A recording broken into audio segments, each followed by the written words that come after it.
tadi ambil peran pemerintahan Jokowi dan transisi dari Prabowo Gibran.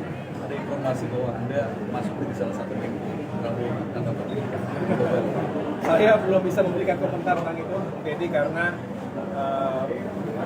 saya benar-benar menghormati, Demokrat benar-benar menghormati hak prerogatif dari Bapak Presiden terpilih Pak Prabowo Subianto.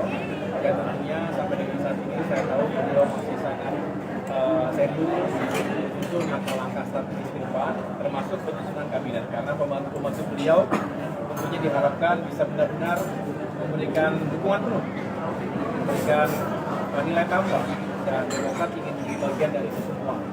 Oleh karena itu saya siap ditempatkan dan tugaskan dimanapun.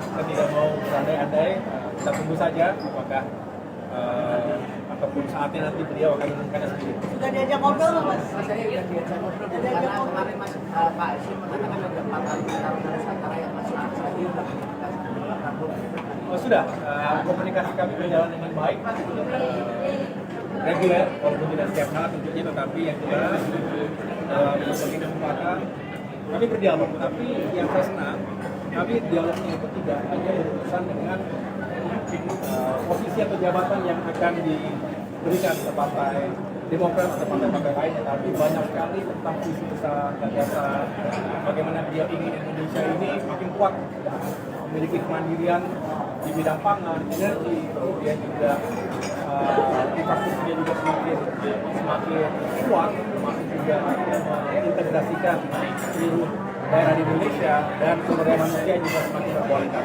Banyak lagi hal lain yang tentunya saya lagi sebagai sebuah proses pengayaan, satu proses pendalaman, sehingga ke depan kalau para pembantu presiden memahami betul visi-misi pemimpin, ya saya rasa kerja-kerja di lapangan akan lebih fokus, lebih serius, dan juga tepat sasaran. Download Tribun X sekarang, menghadirkan lokal menjadi Indonesia.